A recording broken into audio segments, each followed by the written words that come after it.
Ang Pilipinas ay hindi lamang tahanan ng magagandang isla at tanawin, kundi tahanan din ito ng mga kaakit-akit na tao, sining, musika at mga artista.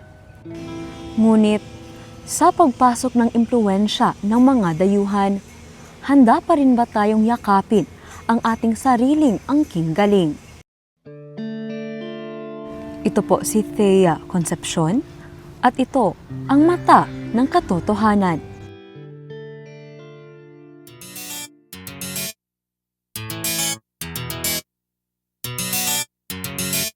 Ito po ako ngayon sa Roxas City, Capiz, kung saan hindi lamang mga capiz shells at mga isda ang bumubuo sa imahe ng syudad, pati na rin ang sining at ang Philippine pop. Ang P-pop ay isa sa impluwensyang unti-unting umuusbong bilang isang makabuluhang bahagi ng industriya ng musika sa Pilipinas. Ayon sa isang research study, ang P-pop ay isang puwersang sumasalamin sa kultura ng mga Pilipino. Ito ang nag-uugnay sa mga tao sa kanilang mga karanasan at aspirasyon. Si Rica Dilla, isang working student With rice. ay itinuturing ang P-pop group na BINI bilang kanyang escape from reality dahil sa kanyang nararamdaman na pagmamahal bilang isang fan. Anong grupo yung sinusuportahan mo po?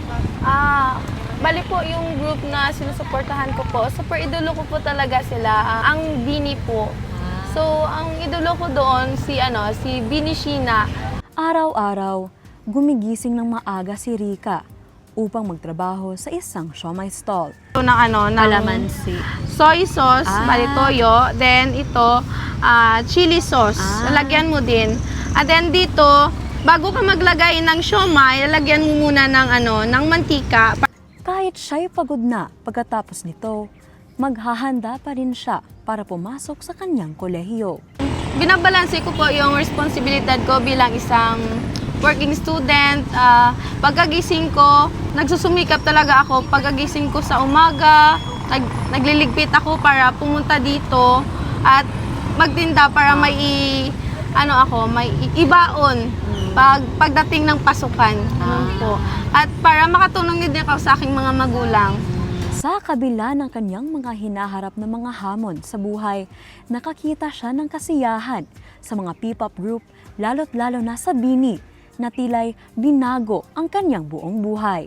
Paano pa ba tinulungan ng BINI yung mga responsibilidad mo para ma-lessen? Bali yung BINI, nakakatulong sa akin kasi nakita ko kasi yung mga nila, yung mga sayaw nila at natutunan ko rin kung paano i-balance yung yung lifestyle. Pag nakita ko yung sayaw nila, parang napapasayaw na din ako. Parang na-exercise ko din yung sarili ko tuwing umaga, tuwing gabi. At napapawit na din ako sa kanilang mga songs kasi nakaka-inspire talaga sila. Hindi lamang si Rica ang kabilang sa Pinoy pop fandom. Sa kasalukuyang panahon, tumataas na ang fanbase sa P-pop sa loob at labas ng Pilipinas na nagbibigay aliw sa mga kabataang katulad kay Aliza at Jane. Ano pong paborito ninyo na P-pop group po? BINI po. BINI!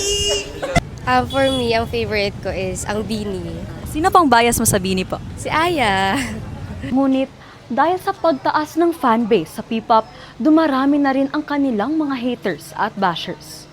Bali masasabi ko sa mga bashers ng P-pop na groups, be responsible din sila sa kanyang mga sinasabi kasi di naman nila alam kung anong yung nasa inside talaga nila, hindi yung padalos-dalos sila sa kanilang sinasabi na mga fake news, di naman nila alam talaga yung totoo.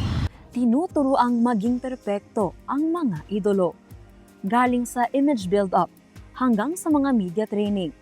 Dahil kunting kamalian lang, batikos na kaagad. Gaya ng sinabi ni Rica, importante talaga ang pagiging responsable sa ating binibitawan na salita. Mula sa Mata ng Katotohanan, ito po si Thea Concepcion na may paninindigan na ang bawat karanasan ay may mensaheng dapat pakinggan.